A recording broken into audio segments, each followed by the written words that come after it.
Marighella. Você deve ter ouvido falar esse nome algumas vezes nos últimos dias. Esse é o título do filme dirigido por Wagner Moura que acaba de ser lançado no Festival de Berlim. A obra é baseada na vida do baiano Carlos Marighella. Mas quem exatamente é esse sujeito e por que ele desperta tanto amor e ódio?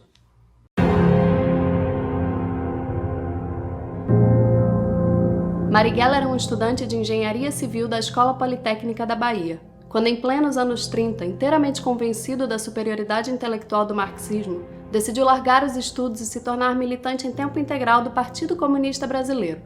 Nele, combateu a ditadura de Getúlio Vargas, foi preso por subversão e torturado, solto pelo regime e eleito deputado federal constituinte, quando acabou cassado. Nos anos seguintes, ainda ativista, Marighella passou uma temporada na China de Mao Tse-tung, onde conheceu de perto a Revolução Cultural, antes de embarcar para Cuba, no coração do castrismo, onde aprendeu tudo o que precisava sobre a luta armada. É inteiramente influenciado pelos acontecimentos políticos nesses dois países que Marighella decide voltar ao Brasil em plena ditadura militar e fundar o grupo Ação Libertadora Nacional, responsável, entre outras coisas, pelo sequestro do embaixador americano Charles Zabrak, em 1969. É nesse mesmo ano, aliás, celebrado como principal comandante da Guerra Revolucionária na América do Sul, considerado pela CIA o sucessor de Che Guevara, que Marighella lança sua obra mais conhecida, o Mini Manual do Guerrilheiro Urbano, antes de morrer em 4 de novembro, vítima de 4 tiros em uma emboscada policial na Alameda Casa Branca, na cidade de São Paulo. Nos anos 70, o Mini Manual do Guerrilheiro Urbano se tornou um cânone da luta contra um regime de exceção de direita em defesa da instauração de um regime de exceção de esquerda. Nele, Marighella defendeu táticas de guerrilha como o assassinato de pessoas, o preparo de bombas molotov, granadas, minas e artefatos de destruição caseiros, a falsificação de documentos, o sequestro de residentes ou turistas norte-americanos, além de assaltos, greves e ocupações e técnicas de sabotagem contra a economia do país, a produção agrícola e industrial e os sistemas de comunicação e transporte. O plano era complexo.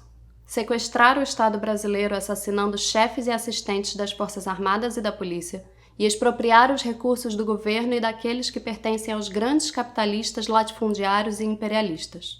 E para conquistá-lo, Marighella não teve o menor receio de defender explicitamente o terrorismo.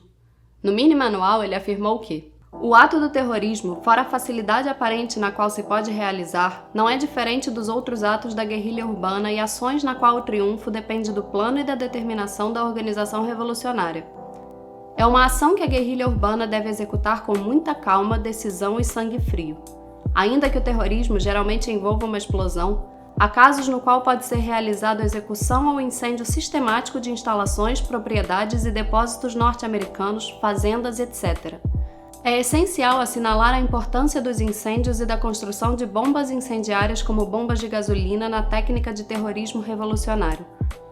Outra coisa importante é o material que a guerrilha urbana pode persuadir o povo a expropriar em momentos de fome e escassez, resultados dos grandes interesses comerciais.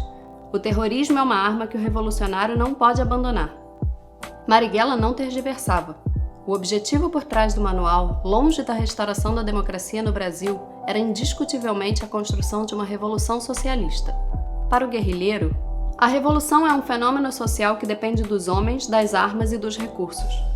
As armas e os recursos existem no país e podem ser tomados e usados, mas para fazer isto é necessário contar com homens.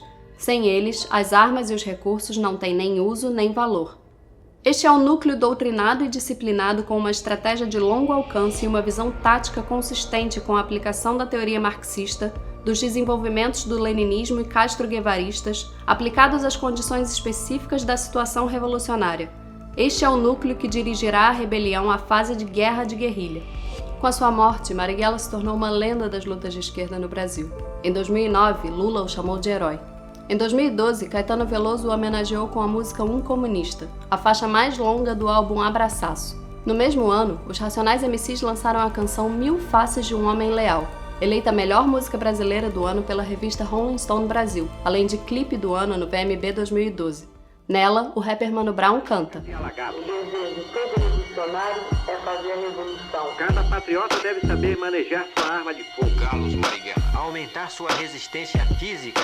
Carlos Marighella. O principal meio para destruir seus inimigos é a aprender a atirar. Carlos Marighella. Carlos Marighella. Marighella foi desses personagens típicos do subdesenvolvimento latino-americano, e sua história é amplamente romantizada como a de um herói mulato genuinamente nacional, um produto do humanismo comprometido com a demolição dos estados totalitários, defensor dos fracos e oprimidos, quando tudo o que pôde oferecer ao mundo foi a apologia ao terrorismo, a defesa de ideias econômicas inegavelmente catastróficas, a atuação junto a alguns dos maiores genocidas do século XX e uma tentativa fracassada de constituir uma ditadura de esquerda no Brasil, apelando para assassinatos, sequestros e assaltos à mão armada.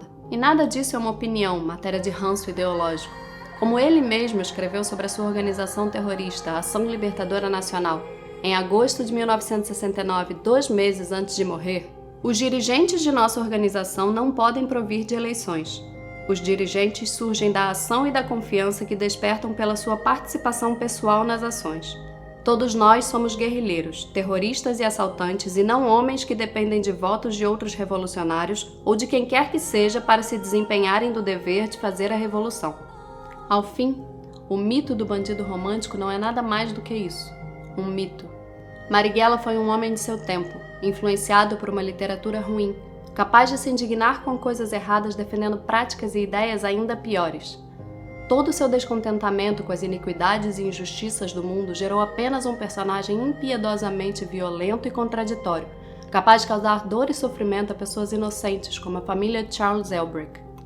O mito em torno de seu nome só sobrevive graças a uma profunda ignorância, típica da nossa má formação intelectual, que ainda confunde indignação estéril contra a pobreza com defesa de grandes ideias, luta contra a ditadura com conservação da democracia, indignação ante as imoralidades do Estado com fibra política moral. A lenda, no entanto, não sobrevive ao menor escrutínio dos fatos. Aos olhos da história que não se deixa contaminar com as propagandas ideológicas, longe das obras de ficção compromissadas com a manutenção do que há de mais atrasado no nosso pensamento contraditoriamente progressista, o ícone é apenas mais uma marca fashion daqueles que lutam em nome das ideias inférteis. Este é exatamente Carlos Marighella, um expoente da nossa miséria.